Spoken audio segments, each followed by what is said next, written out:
They are imbued with the warrior ethos and display the tenets of putting the mission first, never accepting defeat, never quitting, and never leaving behind a fallen comrade.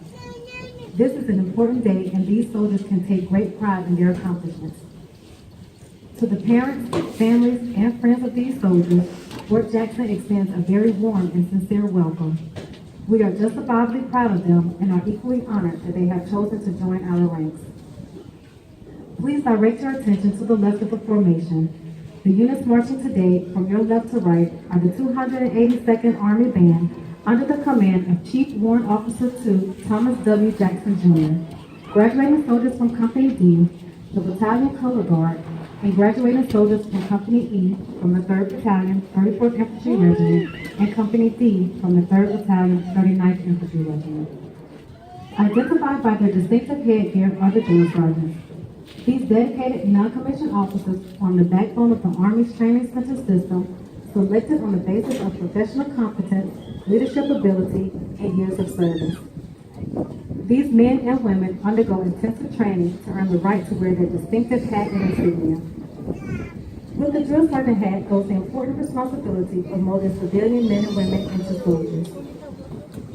The commander of troops for today's ceremony is Major Antonio M. Pittman, who serves as the executive officer for the 3rd Battalion, 34th Infantry Regiment. He and the battalion staff are positioned on the field.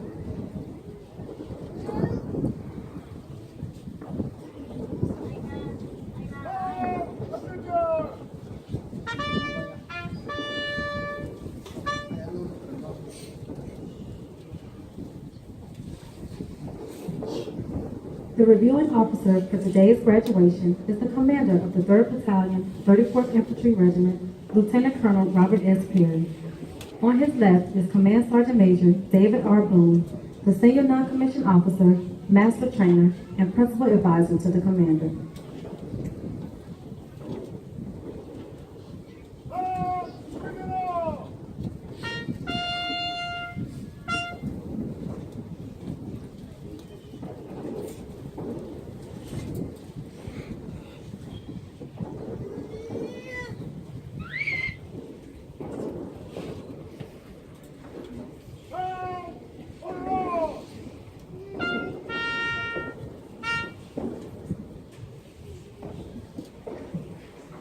The commander of troops will now bring forward the colors and persons to be honored.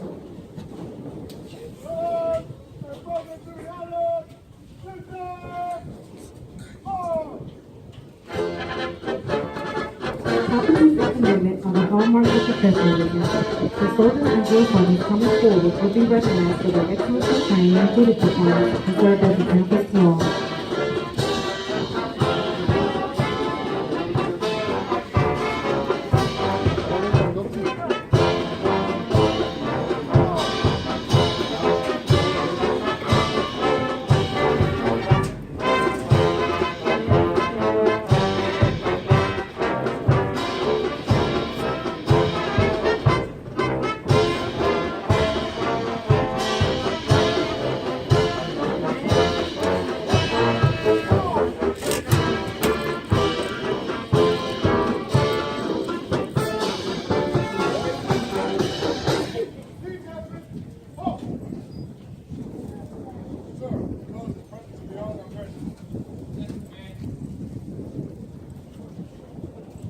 It is appropriate for soldiers in uniform and all armed forces veterans to salute the American flag.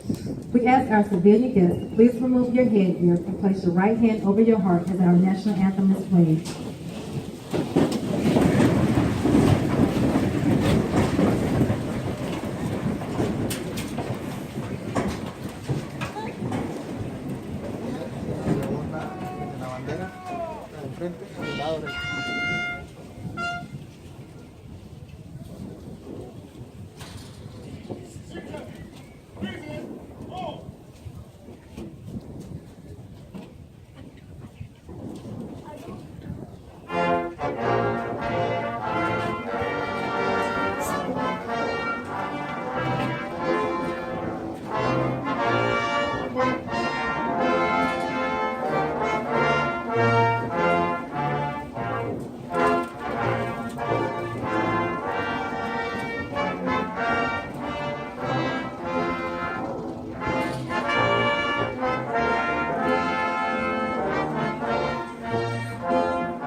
Ladies and gentlemen, please be seated.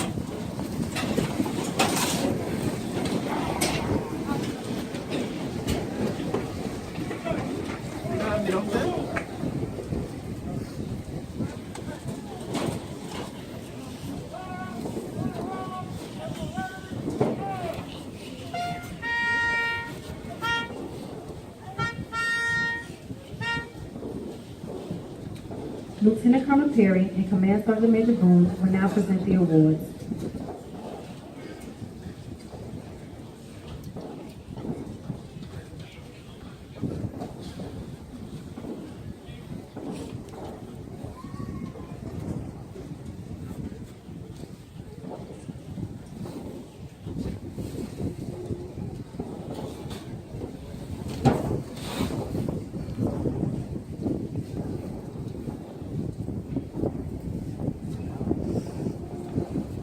The outstanding drill sergeant of the cycle for Company D is Drill Sergeant Lauren Manuel from Savannah, Georgia.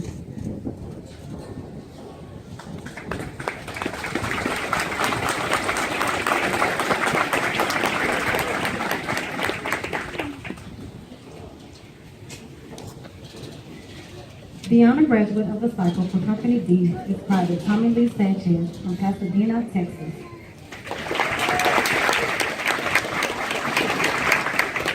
The highest scorer in rifle marksmanship for Company D, hitting 38 out of a possible 40 targets, is Private Jerry Perez from Stonewall, Oklahoma. Nice. Woo! The highest scorer on the Intercycle Physical Fitness Test for Company D, scoring 319 points on the extended scale, is Private Brandon Guerrero from Long Island, New York.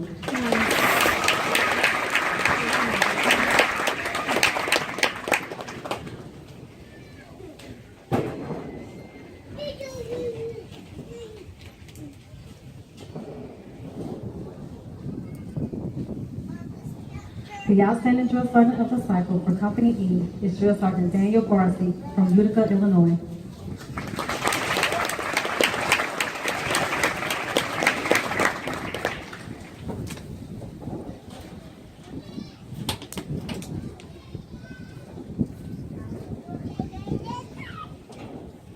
The honor graduate of the cycle for Company E is Specialist Jasmine Porthers from Denver, Colorado.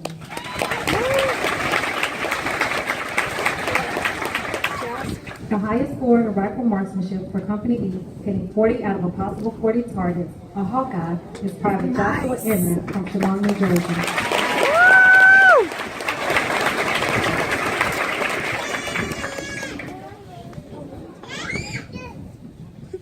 The highest score on the Intercycle Physical Fitness Test for Company E, scored 329 points, is Private Floyd Gutierrez from El Paso, Texas.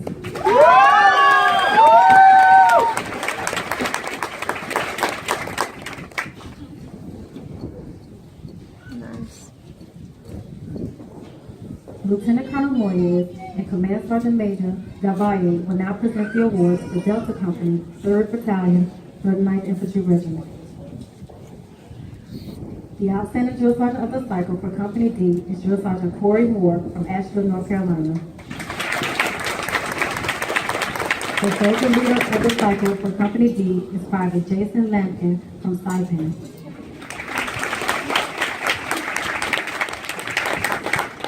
The highest score in rifle marksmanship for Company D, hitting 40 out of a possible 40 targets, a Hawkeye, is Private Stephen Rodriguez from Houston, Texas. The highest score on the Intercycle Physical Fitness Test for Company D, scoring 300 points on the extended scale, is Private Abraham Peralta from Calexico, California.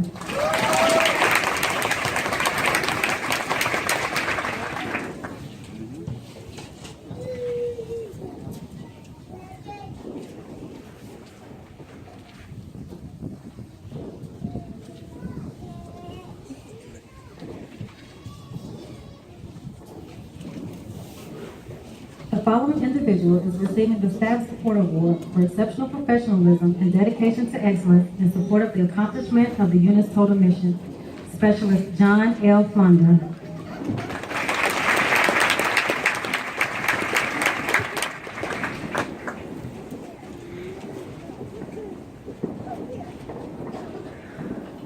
The following individuals are receiving the Service Support Award for demonstrating outstanding performance of duty while supporting the unit's non-training mission. Mrs. Tabitha Jenkins. Mrs. Felicia Gray.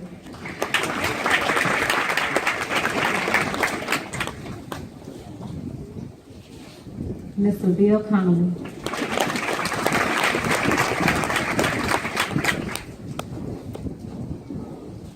The following individual is being awarded the Family Support Award for demonstrating outstanding support to the success of the battalion's family readiness group. Mrs. Kim Grenister.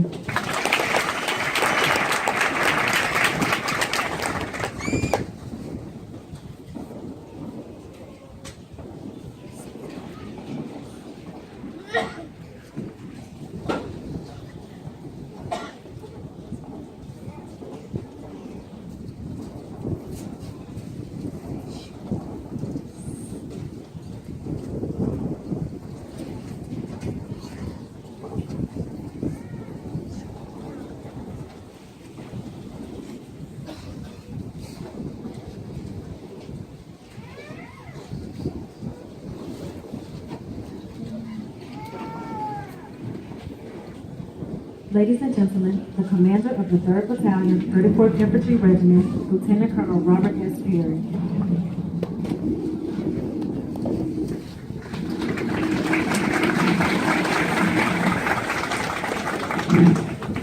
Well, good morning, ladies and gentlemen. Welcome to 334 Infantry's graduation ceremony.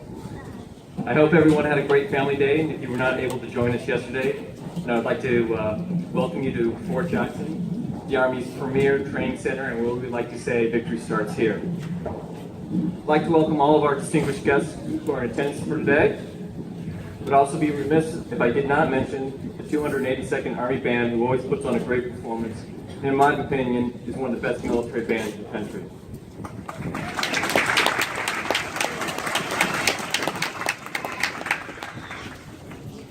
The soldiers standing in front of you today represent approximately 30 million military-age residents of the United States. Those are the 18 to 27-year-olds that represent our recruiting pool. However, not everyone can serve. In fact, less than 1 in 4 is physically, mentally, and morally eligible to serve in our armed forces. And in the end, less than 1 in 100 actually does. Ladies and gentlemen, standing in front of you today is that top 1%. They represent our nation's best. They come from big cities like New York, Chicago, and Boston. They come from small rural towns like St. George, Utah, Ozark, Alabama, and Kickapoo, Kansas. They come from countries like Mexico, the Philippines, China. Many have advanced degrees or left jobs where they serve as police officers, businessmen, or teachers. These are the soldiers, are the guardians of our future. They are committed themselves to supporting and defending the Constitution of the United States. For the drill sergeants and the cadre that have trained them for the past 10 weeks, these soldiers are our legacy. It is these soldiers that will rise through the ranks and take our place as sergeants and leaders as we take a knee one day and head off to retirement. They represent the profession of arms, and that's what they are, professionals, trained, educated, and committed to upholding the code of conduct and American values.